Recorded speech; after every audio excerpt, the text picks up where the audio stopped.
Have you ever suspected that this world is not what it seems?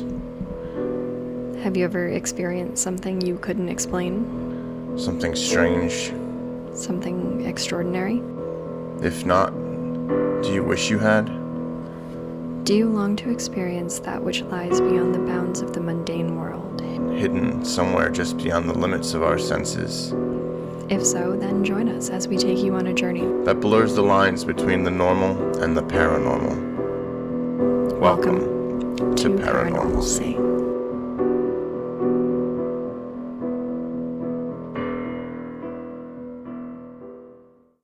My name is Matt, and here's my story. Time is a funny thing when dealing with the strange world of paranormal phenomena. It can be difficult to lay things out in a linear fashion. I've written an entire book on my own personal experiences and the journey they've taken me on. And it took me some time in order to place them in a way that would actually make sense to anybody.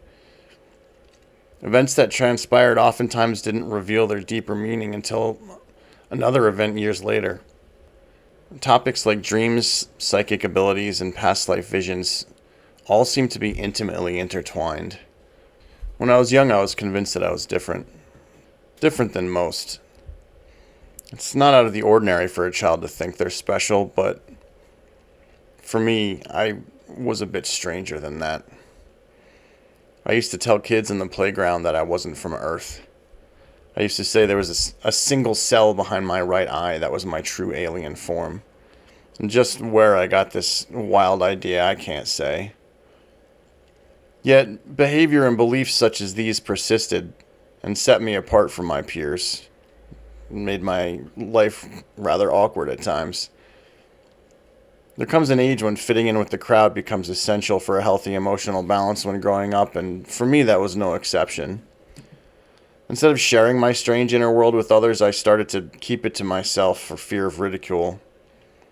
Sometimes I wonder just how interesting the world would be if children were nurtured in such a way as to explore those worlds instead of stifling them.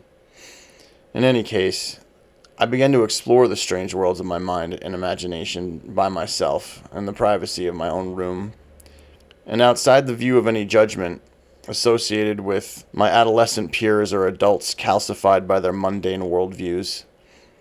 What started as a deep desire to know the answers to some of life's most mysterious questions inevitably led me to many profound spiritual revelations. When delving into paranormal experiences, it becomes inevitable that we explore the idea of spirituality. Since if one can get past fear, one invariably finds oneself there. And so it was for me as well. If ever there was a real beginning to my interest in the paranormal, it began with the curious world of dreams. It's hard to understate the impact that my dream world had upon my interest and eventual understanding of the paranormal.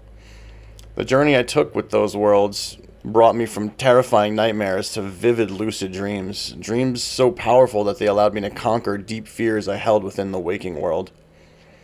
While profound and empowering, eventually my dreams became more than that.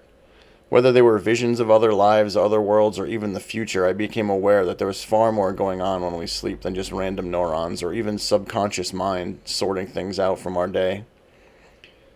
In addition to dreams, I had also a keen interest in UFOs and extraterrestrial encounters. I had an old hardcover Reader's Digest collection of paranormal stories that my mother gave me, and I remember reading each encounter over and over again. And just like my dream world, I went from fearing those encounters to wanting them. Eventually, I would encounter something strange. Whether it was an alien craft or not, it's impossible to say. One thing is for certain, it was definitely alien to me. As I got older, my interests expanded. Beyond the mysteries of the unconscious mind within and the heavens above lie the mysteries of what lies beyond life itself. Every child eventually learns about death, and with it comes the big question of what comes after. Of course, I was no exception. However, the answers provided for me by the old school religion I was born into did little to sate my curiosity. Much of what I was taught either didn't make sense to me or didn't seem to add up. At first, I rejected the notion of organized religion. However, years later, I came back to the idea with new insight. There is much to be gained from studying the religions of the world, yet I still can't seem to accept that there is one true one. That being said, I do believe in a higher power. My spiritual understanding eventually grew from ideas gained from studying many religions and philosophies. From energy healing to tarot, past lives, ghosts, and the afterlife itself, I've delved into it all. I've come face to face with many of these things too, each experience having a profound effect on me. As I've uncovered new ideas and experienced new things, my worldview evolved into one which the mundane world that we see is intimately connected with many magical worlds that we cannot. This idea excites me, and it's one that I have continued to explore my whole life. This podcast arose as a means to further explore these realms, as I can only provide but a few pieces to the puzzle. As much as I'm interested in sharing my tale, I want to hear from others, to find the connections and reach further revelations.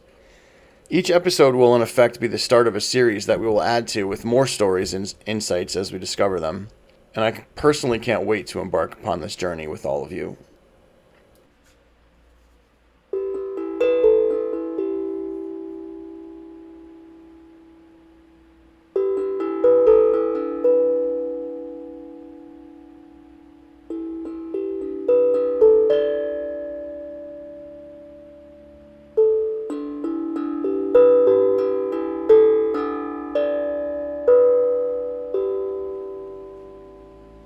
My name is Sarah. When I was a kid, I knew that I was different. And yeah, I know that every kid says that. I was reminded constantly, but I was different. I still am. From a young age, I had dreams where I would glimpse the future for just a moment, maybe a hint at what I was feeling. I had memories that weren't mine, again, just glimpses of being someone or something else.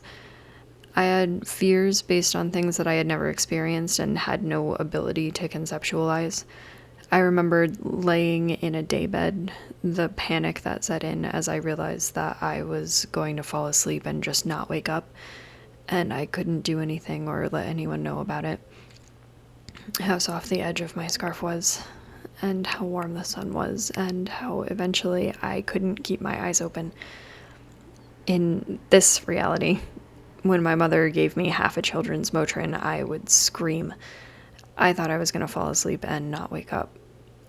I was too young to understand what an overdose was, but I remembered, and I knew that those pills were going to kill me. I remembered other things, too. Darker things, weirder things, sometimes things I couldn't really understand. I remember having 7 long, pale fingers with 4 knuckles each, finding my children's beds empty, but for their blood, being trapped in a circular building that was on fire, a man in an overcoat who spoke a language that I didn't understand and shot me with a dark, shiny revolver in a dim and rainy forest, looking at a white pyramid, Mount St. Helens erupting, swimming through a long tube of water which was just warm enough to burn my cheeks and hands, drinking beer with my brother in the back of our pickup truck somewhere in Eastern Europe. A bird, taller and smarter than me and dressed for war. A rock I loved. Being thirsty in a desert, being trapped in a tunnel underwater. This bleed through would come sporadically, sometimes through dreams and sometimes just in my memories, there for my entire life without my knowledge. For years, I thought that the Space Shuttle Challenger blew up in the mid-1990s. This wasn't a conspiracy theory. I just had a childhood memory of watching it happen on TV and being traumatized by it. It wasn't until I brought this up in conversation with my husband that I realized it didn't happen in the 90s. It actually happened in 1986. At first we thought that maybe I just had a memory of watching it be replayed on TV when I was a kid, but I distinctly remember sitting on the floor of my grandmother's living room and watching it happen on her old tube TV with the flip knobs. I remember the brown carpet, the little table the TV sat on, the bookshelves built into the walls on either side of it, and I remember my mother screaming when it happened, and all of the adults gathering in my grandmother's kitchen to talk about it where I couldn't hear them. I remember all of this, except it wasn't my grandma, and it wasn't my grandma's house. My grandma didn't have a brown carpet or a tube TV with the flip knobs on a little table or bookshelves built into the walls. I've never been in that house. I have no idea who those people were. And I don't know why I have a memory of 1986 when I was born in 1992.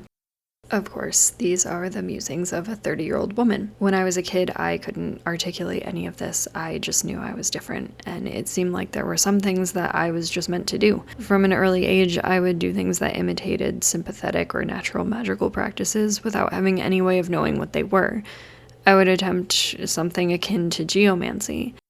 To this day, I have no idea where or when I learned what tarot was, but I knew that I was supposed to learn it, and when I wasn't allowed to do that, I just attempted to develop my own method of card-based divination.